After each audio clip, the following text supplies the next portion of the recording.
If you want to score maximum marks in board exam, you should follow these points. तुम्हारे साथ का जो topper बनेगा ना, उसके पास दिन के 25 या 26 घंटे नहीं होंगे, तुम्हारी तरह उसके पास भी दिन के 24 घंटे ही होंगे। ये मान के चलो कि तुम्हारा ये आखिरी युद्ध है। इस आखिरी युद्ध में एक अंतिम प्रहार करके अपनी पोजीशन 0 से हीरो बना सकते हो। Hello everyone, this is Nitesh Kumar. In this video, we are going to discuss how to get 95% marks in board exam. If you want to score maximum marks, you should follow these points. Board पे हर चीज अच्छे से लिख रखी है, हर point 1 bye 1 detail में बताने वाला हूं। अगर तुमने ये चीज प्रॉपर्ली फॉलो कर लिया ना, तो बोर्ड में तुम्हें 95% नंबर लाने से कोई नहीं रोक सकता सिवाय तुम्हारे खुद के। क्योंकि अगर तुमने मन में दृढ़ निश्चय कर लिया कि नहीं भाई अब ये करना ही करना है, तो वो चीज तुम्हें करने से कोई रोक नहीं सकता। तो दोस्तों, ये बोर्ड एग्जाम के जो स्टूडेंट्स हैं उनके लिए जो लास्ट के टाइम पे कैसे पढ़ाई करें कि बोर्ड एग्जाम में हमारे 95% नंबर आ सके, ये वीडियो उन बच्चों के लिए बहुत ही इंपॉर्टेंट होने वाली है। तो वीडियो को दोस्तों लास्ट तक जरूर देखिएगा। कोशिश करूंगा कि हर एक चीज अच्छे से समझाऊं जिससे कि तुम्हारे बोर्ड में 95% नंबर आ सके। तो देखो, नंबर लाना कोई बड़ी बात नहीं है, टॉपर बनना कोई बड़ी बात नहीं है। हम चीज़ों को कितनी प्रॉपर्ली तरीके से फॉलो करते हैं, हम डेली कितने घंटे पढ़ाई करते हैं, ये मायने रखता है। हमने दिन के आज जैसे मैंने 15 से 20 घंटे पढ़ाई कर लिया, फिर इसके बाद अगर 3 से 4 दिन नहीं पढ़ता हूँ तो वो पढ़ाने का कोई मतलब नहीं रहता। आप प्रॉपर्ली कम पढ़ें लेकिन प्रॉपर्ली रेगुलर पढ़ें, ये बहुत मायने रखता है। इसका प्रभाव बहुत ज़्यादा पड़ता है हमारे ऊपर। तो हमारे पास जो ये लास्ट के 1.5 से 2 महीने का जो टाइम बचा है, अगर हम इस लास्ट के टाइम पे अच्छे से मेहनत कर लेते हैं तो हम बोर्ड एग्जाम में 95 प्लस नंबर से भी ज़्यादा नंबर ला सकते हैं।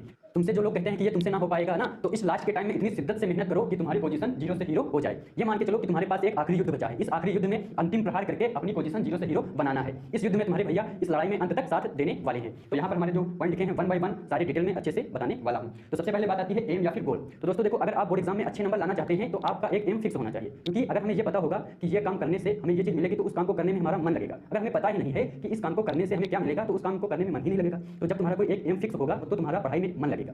अब वो एम तुम्हारा चाहे 90% लाने का एम हो, चाहे 95% लाने का एम हो, चाहे 98% लाने का हो, तुम्हारा एम जितना बड़ा होगा तुम्हें मेहनत उतनी शिद्दत से करनी होगी। तो यहाँ पर मैं मान के चलता हूँ कि कुछ लोगों का 95% होगा या फिर कुछ लोगों का 98% नंबर का होगा। ठीक है, तो ये मान के चलता हूँ ज्यादातर लोग का 95 प्लस नंबर का होगा, एम होना चाहिए। ठीक, तो हमारा एम जितना बड़ा होगा ठीक उतनी ज्यादा हमको मेहनत करनी होगी। देखो, जो टॉपर होते हैं ना, उनके पास कोई दिन के 25 या 26 घंटे नहीं होते। जिस तरह तुम्हारे पास दिन के 24 घंटे होते हैं, उन लोगों के पास भी दिन के 24 घंटे ही होते हैं। सिर्फ फर्क यह रहता है कि वो चीजों को प्रॉपर्ली तरीके से फॉलो करते हैं। तुम लोग क्या करते हो कि आज तुमने 15-20 घंटे की पढ़ाई कर ली, 2-4 दिन नहीं पढ़ा। लेकिन जो टॉपर लोग होते हैं वो पढ़ते तुमसे कम ही है, वो 6-7 घंटा ही पढ़ते हैं, लेकिन वो चीजों को प्रॉपर्ली तरीकों से करते रहते हैं। तभी वो एक अच्छी पोजीशन अपनी बनाते हैं।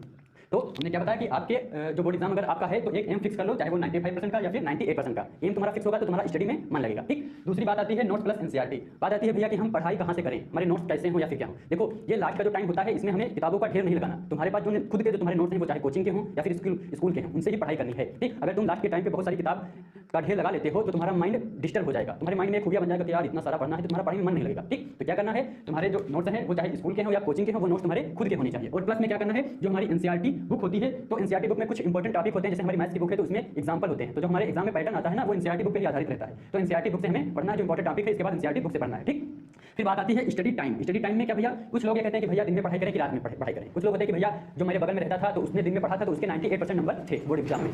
तो ये खूबिया बिल्कुल नहीं बनाना है कि किसी के 98% नंबर थे वो दिन में पढ़ाई करता था। तुम अगर रात में पढ़ाई कर सकते हो तो रात में करो, दिन में पढ़ाई कर सकते हो दिन में पढ़ाई करो। ठीक, 6 से 7 घंटे लगातार हमको पढ़ाई करनी है। ठीक, तो यहाँ पर जो लोग दिन में पढ़ सकते हैं वो दिन में पढ़ाई करेंगे और जो लोग रात में पढ़ाई कर सकते हैं वो रात में करेंगे। ठीक, लेकिन चीजों को प्रॉपर्ली तरीकों से करना है। फिर बात आती है मोस्ट इंपॉर्टेंट क्वेश्चन या फिर टॉपिक। ठीक, तो देखो, सब लोगों को पता ही होता है कि लगभग 30-40% जो टॉपिक होते हैं, ठीक, जो क्वेश्चन होते हैं वो प्रीवियस ईयर के क्वेश्चन पे पैटर्न पे आधारित रहते हैं। जो हमारे 30 से 40% क्वेश्चन होते हैं वो प्रीवियस ईयर में पूछे जा चुके होते हैं। बस थोड़ा घुमा के पूछ लेते हैं, जिससे लोग इतनी आसानी से समझ ना पाए। तो हमें क्या करना है, एक पतली सी कॉपी बनानी है। जो कुछ क्वेश्चन होते हैं जो इंपॉर्टेंट होते ही होते हैं और जो एग्जाम में आते ही आते हैं, बस उनको घुमा के पूछते रहते हैं। ठीक, हर एग्जाम में वो क्वेश्चन घूम के आते रहते हैं। तो जो हमारे इंपॉर्टेंट टॉपिक है, इंपॉर्टेंट क्वेश्चन है, ठीक, उनको एक कॉपी पे लिख लेना है। ठीक, और जो हमें जैसे हमारे फिजिक्स में है, केमिस्ट्री में है, कुछ प्रूफ वगैरह होते हैं, इसी तरह हमारे जो मैथ्स में होते हैं कुछ थ्योरम भी होती है जो बहुत ही इंपॉर्टेंट होती है। लगभग 98% वो आना ही आना होता है उन क्वेश्चनों का। तो उन इंपॉर्टेंट क्वेश्चन को हम कॉपी पे अलग से लिख लेंगे और एग्जाम के टाइम पे हम उस कॉपी से जब सब चीजें पढ़ चुकेंगे तो उन क्वेश्चन को हम बार-बार रिवीजन करेंगे। ठीक है, फिर बात आती है भैया PYQ, previous year question paper. ठीक, अगर हम जब सब चीजें पढ़ लेते हैं इसके बाद क्या करते हैं,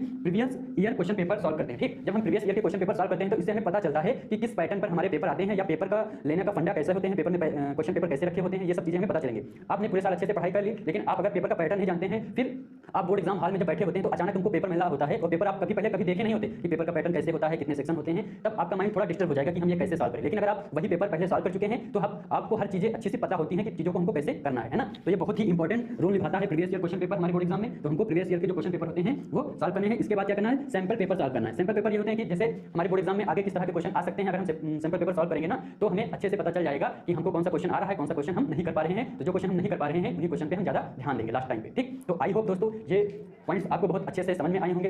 देखो, आपको पता है अगर जीवन में कोई अच्छा काम करना है तो आपको मेहनत करनी ही पड़ेगी। अगर आपको सूरज की तरह चमकना है तो आपको तपना ही पड़ेगा। ठीक है दोस्तों, तो ये सारे पॉइंट्स मैंने बता दिया है। अब अपनी पोजीशन जीरो से हीरो बनाने के लिए अच्छे से लास्ट के टाइम पे खूब शिद्दत से मेहनत करनी है, दिन रात एक करके पढ़ाई करना है, जिससे तुम्हारी पोजीशन यहाँ से यहाँ हो जाए। तो दोस्तों, अगर ये वीडियो अच्छी लगी हो तो प्लीज़ इस वीडियो को शेयर कीजिएगा, और अगर आप मेरे चैनल पर नए हैं तो प्लीज़ दोस्तों इस चैनल को सब्सक्राइब कीजिएगा। और इसी तरह हम अपने चैनल पर जो बोर्ड एग्जाम से रिलेटेड जो हमारी स्मार्ट स्टडी टिप्स हैं वो हम अपने चैनल पर डालते रहेंगे। तो प्लीज़ दोस्तों इस वीडियो को शेयर कीजिएगा और जाके आप पढ़ाई करो, पढ़ाई में आग लगा दो, पहल मचा दो। Bye bye, take care.